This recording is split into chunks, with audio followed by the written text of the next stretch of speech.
Hello everybody and welcome back to yet another chess video. In today's endgame video, we're going to be talking about the bishop and knight versus king checkmate. This is an especially hard checkmate to follow, so please pay attention. And without any further ado, let's just start the video.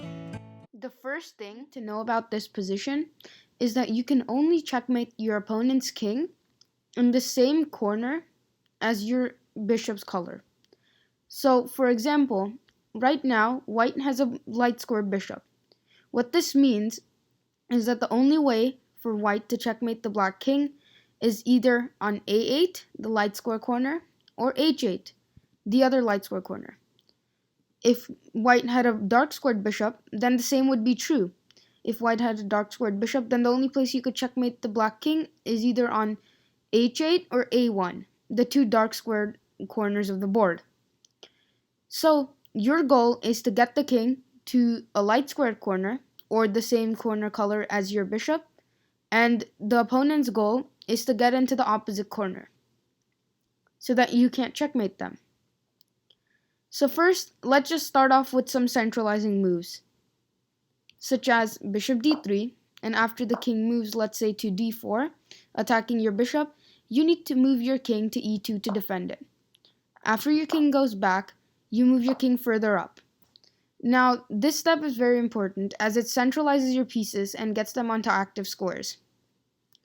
The black king just makes a move, let's say to d5, and now you also have to develop your knight and bring it into the game. And after the black king moves to e5, you play bishop to e4. Notice this position, with the white king and the black king with the bishop in the middle. What this does is that this position, it forces the black king to go backwards. This is because the white king controls the f4 and the d4 square, and the white bishop controls the d5 and the f5 squares, leaving black with only choices to go back. This is how we're going to push the king all the way to one of the sides of the board, and that is the first step. So let's say the king goes to f6. You immediately gain opposition to the opponent's king with king to e4. King to f4. After the king makes a move, you bring your knight into the game as well. Let's say the king goes back to e6. You use the same idea as before, using the bishop in between the two kings, causing the king to move back even more. Now you continue to bring your king in, and doing the same pattern over and over again until the king is in one of the edges of the board. Notice that we don't need him in the corners just yet. The goal is to first get him on the edge and then push him to the corner and checkmate him. So now, as you can see, we have trapped the king on one of the sides of the board. The king controls the g7, f7, e7 squares, while the bishop covers the d7 squares, making sure that the king can't escape the back rank yet. So let's say he tries to escape with king to e8. To block off the d8 square and to bring another piece into the game, you play knight to c6. As you can see, now even the d8 and the d7 squares are cut off, leaving the black king with the only option of king to f8. After he moves king to f8, you are trying to get into this very position, which I will show in just a minute. So you play knight to d8, he plays, let's say, king to e8, and you play knight to f7. After the king goes back to f8, you play bishop to f5. And this is the critical position in this endgame. You want your white knight, your king, and your bishop in a line in front of the black king. Do note, however, that the bishop can be anywhere on either this diagonal or this diagonal. However, you do need the king and the knight in front of the opponent's king, and it needs to be 2 squares away from the corner. What this does is it traps the black king into the corner or into the side of the board. As you can see, the bishop and the knight and the king create a nice box for the black king so that he can't escape. From here, it's all just smooth sailing, as essentially now you just need to memorize this pattern on how to push the king to the a8 square, and checkmate him there. So let's start. So right now, it is black to move. Let's say black moves to g8, trying to stay as far away from the a8 square as possible. Well, the first thing we need to do is the first thing to force the black king into moving to the a8 square is taking away the g8 square from the black king. And the way that we do that is with our bishop. Remember that all waiting moves in this endgame are done with either the bishop or the king, not the knight. So let's play a waiting move. Let's say bishop to g6. After the king goes back to f8, its only square, you play bishop to h7, taking away the g8 square, making sure that the only way that the black king can go is to e8. Now this next pattern is extremely important to remember. It's called the W pattern, where you move your knight in a W across the board. So let's just start. So first move is knight to e5, and what this does is it covers the d7 square, making sure that the black king can either only go to f8 or d8. We're going to cover what happens in both of these cases, but let's say that black goes to f8 first. Then what we have to do is continue the W pattern with knight to d7 check. The king is forced to move it to e8, and now to protect the knight, as we do not move the knight in this endgame for waiting moves, or unless it's part of the W pattern, is you protect it with the king to e6. Now as you can see, the black's king's only move is again to go to the left, closer to the a8 square where we are going to checkmate him. After the black king goes to d8, you move your own king to d6. Now, if black tries to go back to the dark square corner with king to e8, you check him with the bishop to g6 check, forcing the king to go back to d8 as the knight, the king, and the bishop work together to make sure that the king cannot run back to the h8 square. After you've checked him, now all you need to do is play a waiting move, such as bishop to f7. Remember that all waiting moves are done with either the bishop or the knight. Oh, sorry, not the knight, never the knight, but either the bishop or the king, and in this case, the bishop. Now, the king only has the c8 square to go to. And after king moves to c8, guess what we have to do? That's right, you continue with the W pattern with knight to c5, which means that the only two squares for the black king are b8 and d8. Let's say he goes back to d8, trying to again make a mad dash to the h8 square. Well, you continue with the W pattern, and like before, you restrict him with the king. Now if he tries to escape again, you go bishop to e6 with the same idea as before, except now on the c8 square.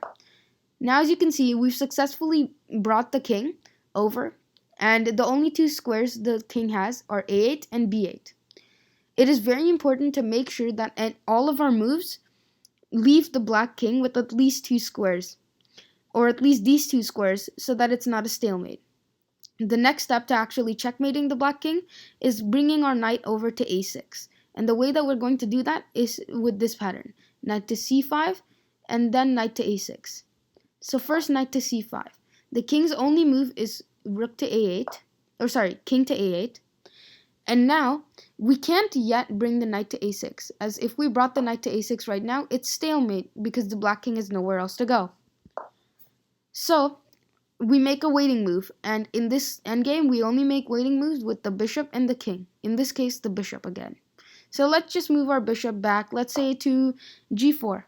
The king is forced to move to b8, and then you deliver checkmate with knight to a6 check, king to a8 being its only move, and then bishop to f3, checkmate.